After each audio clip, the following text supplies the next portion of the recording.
case, or its band, little cover on here. As most of them have, there's one button. This one actually shows it. Some of them you don't actually see that there. It has the diode reading compartment here and a 3-connector place for charging, which no doubt we have the charger inside of here as well in the box, along with what looks like a little manual. And yes, a bag with the actual charger.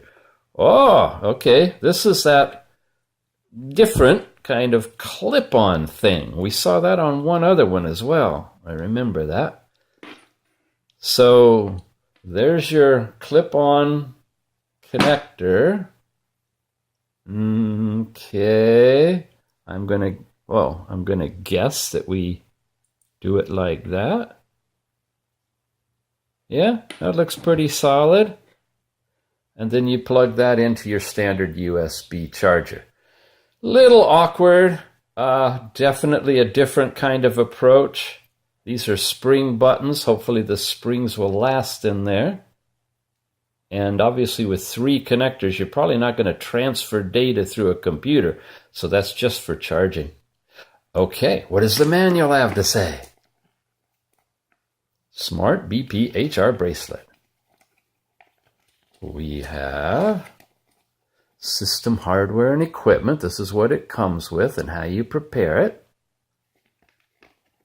And there's the QR code for scanning to get the app that you're going to use, but we have it available in the Google Play Store, and we'll be able to get it directly just by looking for Wear Fit in the Google Play Store.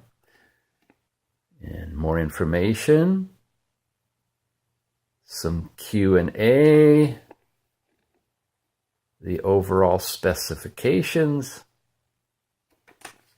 and then the same thing in Chinese. All right, we'll charge it up and we'll turn it on. Check it out.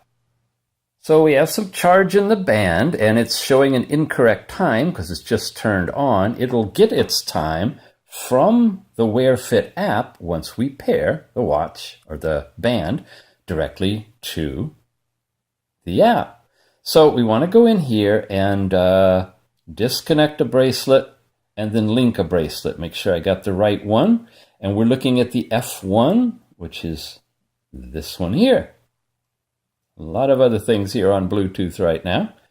And we should be all set. So it's loading and syncing its baseline data, which should be pretty much empty. When we tap it now, we have the correct time. So it's showing it's basically 10:15. As I cycle through here, you have the different categories, the number of steps you've accumulated, the corresponding distance you've traveled on those steps, and the calories burned based on the data you've put in your profile here. Your heart rate, which is going to start the little diode blinking and calculate your heart rate, your blood oxygen, which it's doing on that next one, and then the last one is your blood pressure, your systolic, diastolic measurement of your blood pressure. Then you have your amount of time in sleep that the sleep monitor covers. And this is, what is the time one? I'm not sure. Is that your power off button? And then back to your actual time. So those are the looping functions within here. The magic comes, of course, when you have everything set up in the app itself. Now, in terms of user info, this is where you put in all of your basic information and save it. Decide whether you want it on your left hand or your right hand, and whether you want your information in metric or imperial. And we showed this app before, so if you want a more detailed look of how the app works in comparison with some of the actual collected data, take a look at, in the show notes, I'll try to show you which of the bands connect to this same app, and you can review that, because really it's the information that's in the app that's going to be the important thing of accumulating the data. This is just kind of like a data collection instrument with some readouts that you can look at. The things to think about for going with a band like this compared with the other ones that use the same app are the size and readability of the display. Some of them are smaller or narrower, maybe not as bright, maybe brighter. The convenience of use. Okay, so it's really just looking at the display, looking at the style, and looking at the band itself. Other than that, they're all doing the same rotating functions. When we go into heart rate, let's put this on, and it's pretty easy to put on. You slide it right through here, you tighten it up to where you want, and you snap it in to one of the holes, I think. Yeah. It's a bit tight, but there it is. Okay, so it's doing an on-the-fly heart rate reading for me. And again, it's getting that data by shining those diodes into my arm and monitoring the change in the pulse that's going through the capillaries. So I'm averaging 74, 76. Tap it again, it's going to calculate blood oxygen.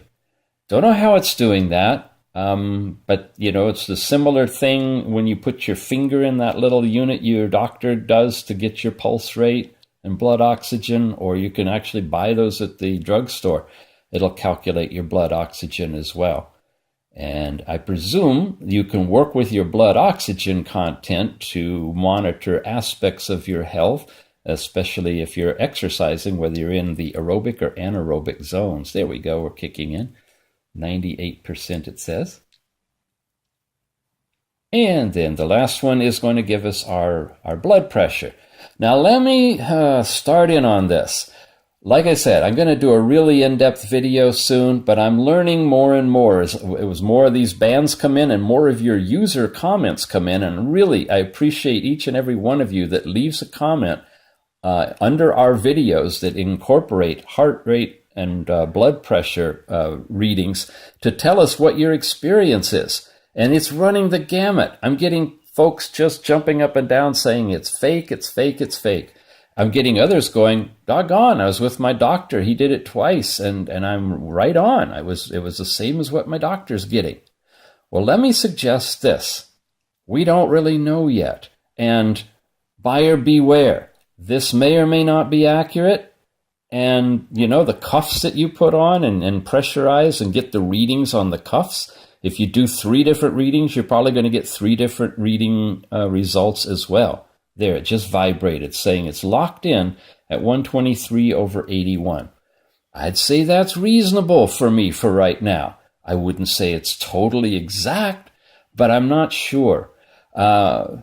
It's an art more than a science, blood pressure really is. One of the things I would recommend to each of you, whether you think it's fake or think it's right on, is to do it properly. And it's the same thing that you run into when you're trying to do this with the cuff kind, or even when a doctor's taking the reading with a stethoscope.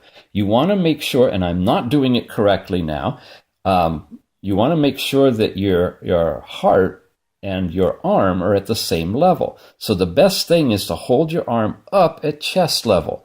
I'm sitting way above this, looking at the camera, looking at the watch, and actually I'm sitting down, so this is level with my bottom.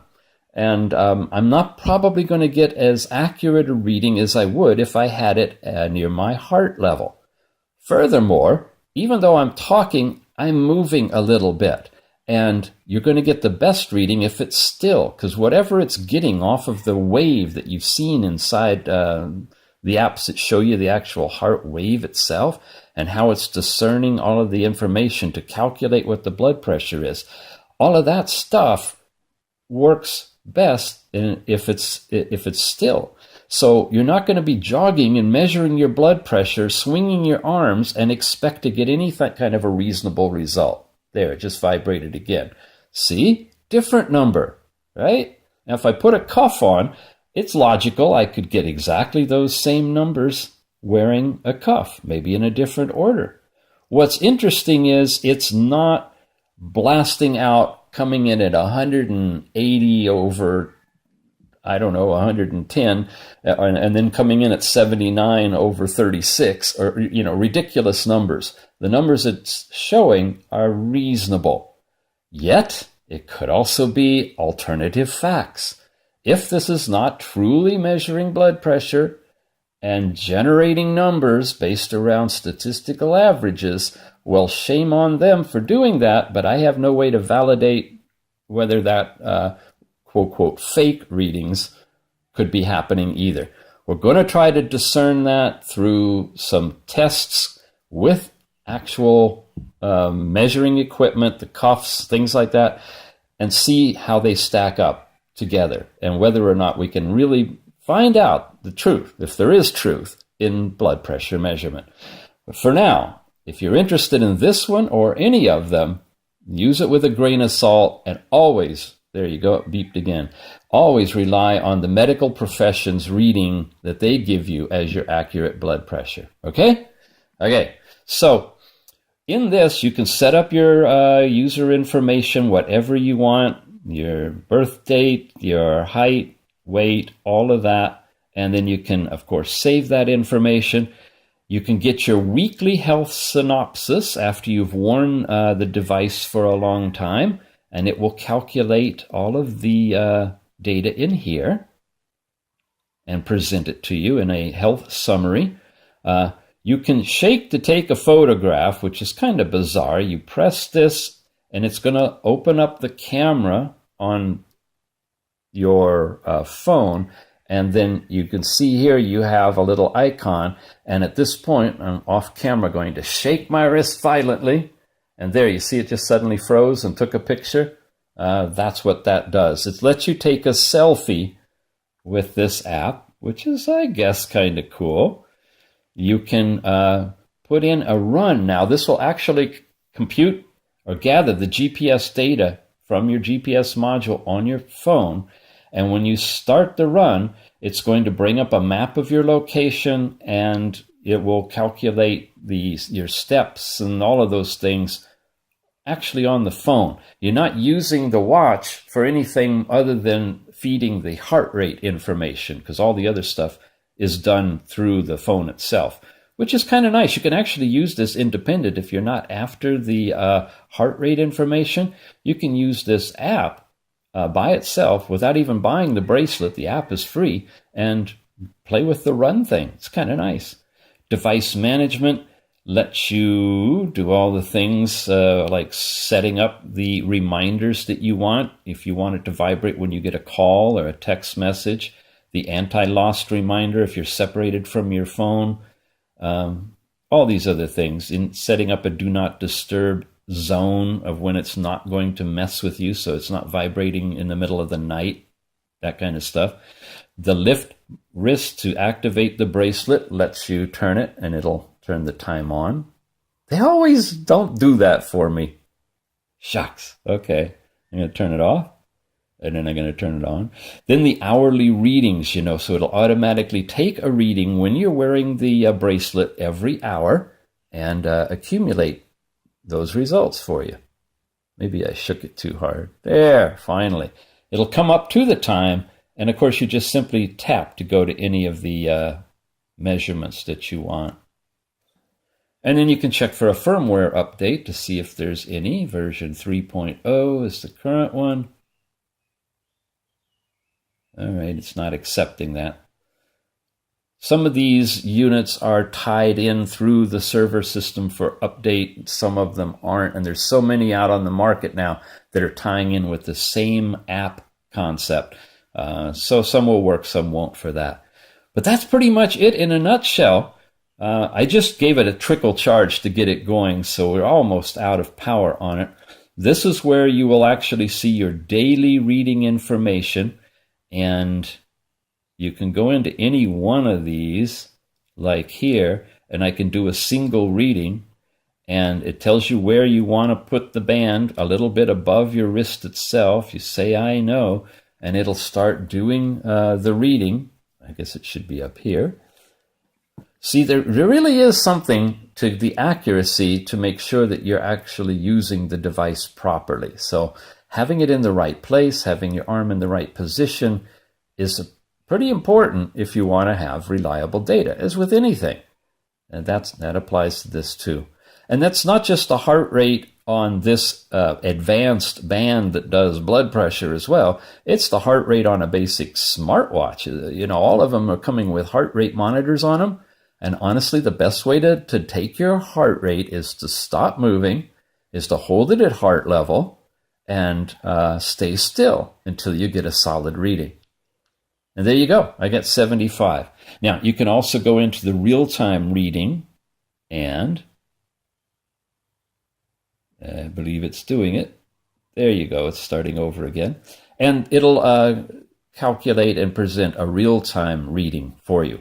What it does not do, and it would only take an update to the app, which I would love to see, is to create boundaries so that it could beep the bracelet if you exceeded an upper threshold or went below a lower threshold. That would be an awesome evolution for this app to give you, even if it's not 100% accurate, at least ballpark, if it's bouncing between 135 and 150 and your threshold is somewhere around 135, 140, it would let you know when you're starting to go anaerobic or beyond what your threshold should be for your age and weight and all that stuff. That would be really nice. And I'm hoping that eventually that update will come, and then all of these devices, at least for the heart rate part, could be used in a real training scenario. So it can do real-time heart rate calculation. It does the hourly accumulation. And then you can, of course, do the single reading or real-time reading of your blood pressure. And again, it's telling you that business about keeping it at this location, but I'm suggesting beyond that, you want to A, be still, and B, have it at your heart level if you're going to try to get an accurate blood pressure reading. All right, you have been watching Smartwatch Ticks. This is a review of a rooster. I know. I can't help it. It's spring. We're looking at the F1 blood pressure band coming to us from Banggood, and appreciate your support of our sponsors. If you're interested in this band, check the show notes down below. Got a good coupon for you down there, buying options that you can pick it up. And again, check it out. It for $35, something like that. Hello, nature. It's worth checking out just to get a feel for what these things can do. And if nothing else, you can use it and correlate it with your chosen blood pressure measuring process. See if you can decide for yourself, is this thing worthy of trusting or not? It's individual at this point. We don't have any global reading on it. So take the readings with a grain of salt, but take it in and have your doctor do your blood pressure and check it against the band. Or if you have one of those bands yourself that you put on a cuff that you can check it against. Get an idea of how accurate is it. Is it all over the place, or is it really, like they say, 95% accurate? Be worth checking out. All right. Thanks for your subscription. Thank you for watching. And like I said, I will shoot the rooster. No, I won't. I will come back with a more in-depth overview of all of this blood pressure stuff really soon. All right, we'll see you again as my blood pressure rises. Oh, man.